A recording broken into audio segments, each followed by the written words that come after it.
Bienvenue chez les Sisterpreneuses, le podcast qui met en avant les entrepreneuses musulmanes et leur parcours inspirant. Ici, on donne la parole aux femmes qui osent et qui construisent leur réussite tout en restant alignées avec leurs valeurs. Aujourd'hui, j'ai le plaisir d'accueillir une nouvelle invitée qui va nous partager son aventure entrepreneuriale, ses défis, ses réussites et ses conseils pour toutes celles qui rêvent de se lancer. Installe-toi confortablement, prends de quoi noter si besoin et laisse-toi inspirer. On commence. Tout d'abord, peux-tu te présenter et nous raconter un peu ton parcours avant de te lancer dans l'entrepreneuriat? Alaikum, je m'appelle Sadia, j'ai 40 ans, je suis maman de 2 enfants. Je suis née et j'ai vécu quasiment toute ma vie en France et j'ai fait des études pour devenir professeur des écoles. Alors dis-nous, qu'est-ce qui t'a motivé à créer ton business? Il y a 2 choses qui m'ont motivée à créer mon business. La première, c'est que durant les années où j'ai travaillé, j'avais beaucoup de mal à avoir quelqu'un au-dessus de moi qui me donne des ordres et du coup, je rêvais, d'avoir, un travail à mon propre compte où je suis ma propre patronne. Et la deuxième chose qui m'a fait, tomber dans le monde de l'entrepreneuriat, c'est mon expatriation à l'étranger. Et c'est là que j'ai eu en tête de lancer ma propre entreprise et mon propre projet. D'accord, je vois. Question 3. As-tu toujours eu cette fibre entrepreneuriale ou est-ce un événement particulier qui t'a poussé à te lancer? Alors à la base, étant professeur des écoles, j'avais vraiment comme vocation d'enseigner et de transmettre à mes élèves, le goût de l'école et le goût de l'apprentissage.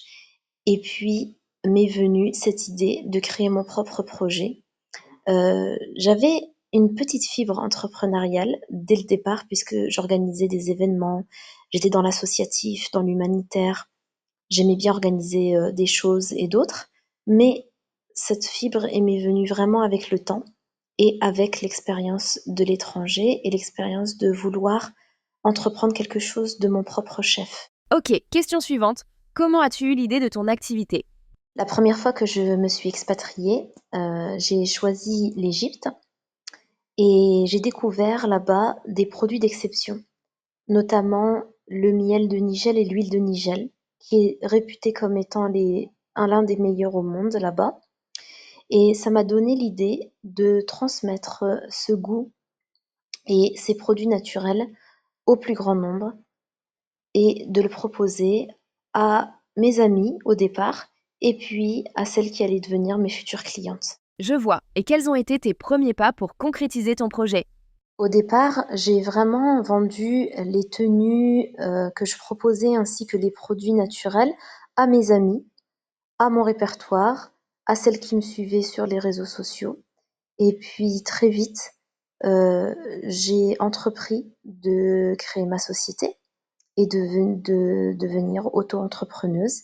J'ai entrepris les démarches en France pour avoir un numéro de siret et pour être déclarée auprès de l'URSSAF.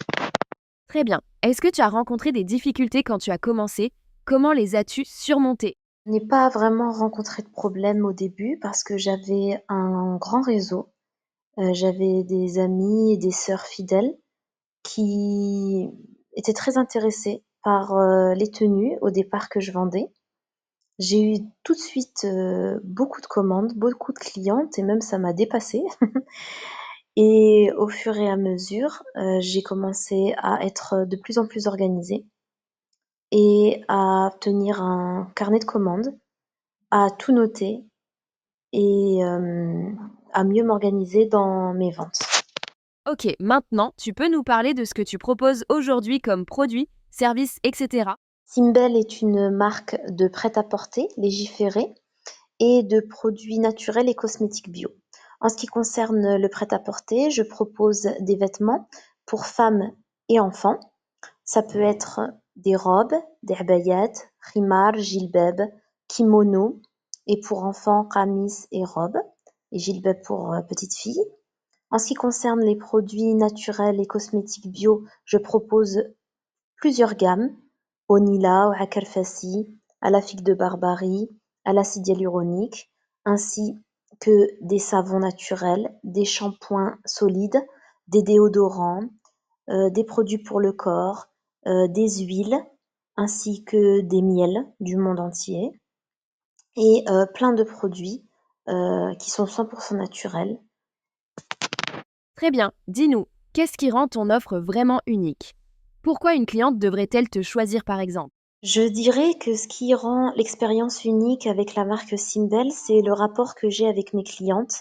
Beaucoup de bienveillance, beaucoup d'amour, beaucoup de discussions, de communication. Je donne beaucoup de conseils à mes clientes. Je suis très à l'écoute de leurs besoins, de leurs problèmes de santé. J'apprends moi aussi en même temps, je découvre, et ce sont mes clientes qui me demandent de nouveaux produits que je cherche et que je déniche aux 4 coins du Maroc.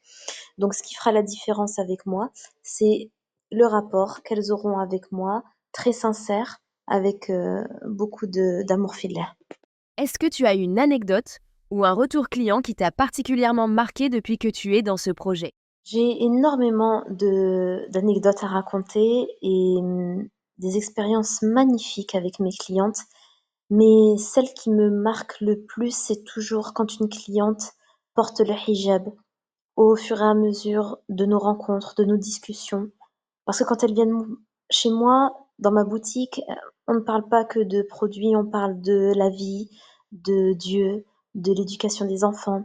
Et quand une cliente met le hijab et porte le hijab et me dit que j'y étais quelque chose dans son cheminement, que le fait de trouver des tenues mastour à petit prix, ça l'a aidé dans sa facilité à porter le hijab, je suis toujours très fière et très reconnaissante qu'Allah m'ait mis sur leur chemin.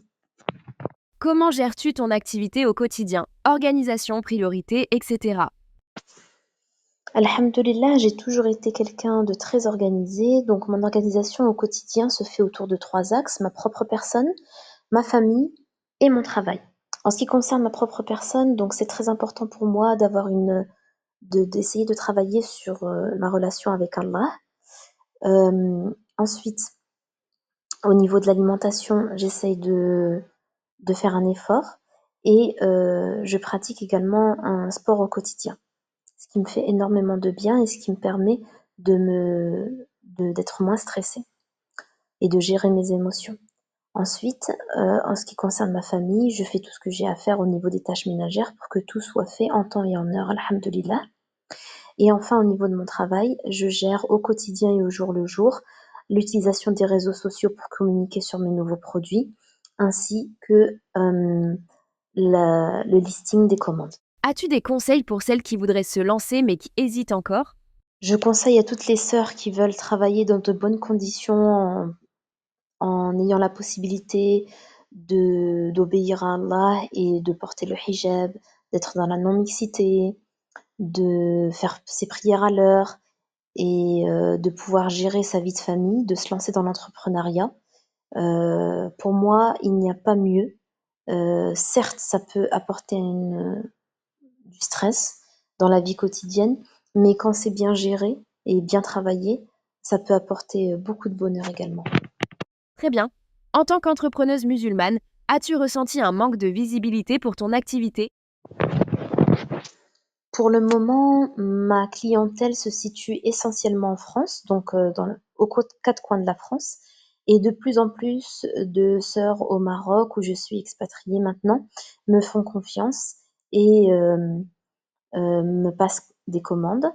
Euh, on aimerait toujours qu'on ait un peu plus de visibilité, mais je fais un gros travail sur les réseaux pour avoir de plus en plus de visibilité un peu partout dans le monde et avoir un peu plus de clientes un peu partout, et notamment au Maroc, où je concentre mon intérêt en ce moment. Ok.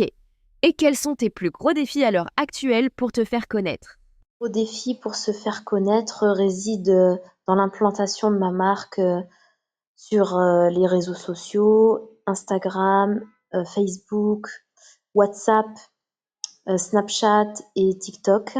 Donc j'essaye au maximum de créer des réels, de mettre à jour mes réseaux, d'avoir une bonne communication avec mes clientes. Je suis très disponible et très réactive, alhamdulillah. Et mon défi est de développer encore plus ces domaines-là. Honnêtement, penses-tu qu'il est plus difficile pour une femme musulmane entrepreneuse de s'affirmer et de réussir? Alors pour moi, c'est pas le fait d'être musulmane qui est le plus difficile. Pour moi, c'est le fait de ne pas se montrer sur les réseaux et de ne pas utiliser son physique ou son image pour se faire connaître qui est plus compliqué. Mais on y arrive quand même et c'est un défi à relever. Très bien. Tu penses que le fait d'avoir une marketplace comme Sister Connect dédiée aux femmes entrepreneuses musulmanes peut les aider à se mettre en avant et toucher plus de clientes? L'utilité de plateformes telles que Sister Connect est très intéressante dans le sens où la visibilité sera encore plus accrue si beaucoup de sœurs s'y engagent et y participent. Notre visibilité ne pourra être que plus élevée, Inch'Allah. On arrive bientôt à la fin de cette interview. Dis-moi, y a-t-il un projet que tu rêves de concrétiser prochainement? J'aimerais m'implanter plus en plus au Maroc et dans tout le Maghreb, Inch'Allah. Et pourquoi pas un jour ouvrir ma propre boutique. Et tu as réfléchi un peu, tu as une idée où tu te vois dans 1 an et dans 5 ans?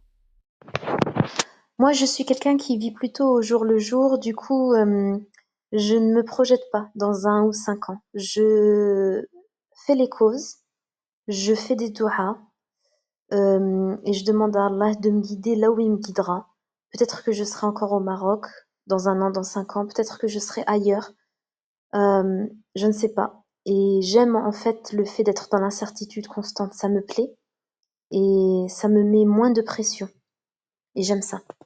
Voilà, nous sommes arrivés à la fin de cette interview avec cette dernière question. Alors, si tu pouvais envoyer un message aux sisters, vendeuses ou acheteuses, pour les convaincre de nous rejoindre sur la marketplace de Sister Connect, que leur dirais-tu? Je dirais à mes sœurs de s'inscrire à la marketplace de Sister Connect pour encourager la communauté et les sœurs qui sont entrepreneuses à entreprendre davantage et à se faire connaître, Inch'Allah. Voilà, c'est fini. J'espère que cet épisode t'a motivé et t'a donné des clés pour avancer dans ton propre parcours.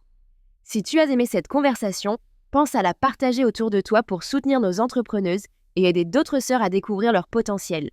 Et si toi aussi tu veux donner plus de visibilité à ton activité et rejoindre une communauté bienveillante, n'hésite pas à nous rejoindre sur Sister Connect. Merci encore pour ton écoute et on se retrouve très bientôt pour un nouvel épisode des Sister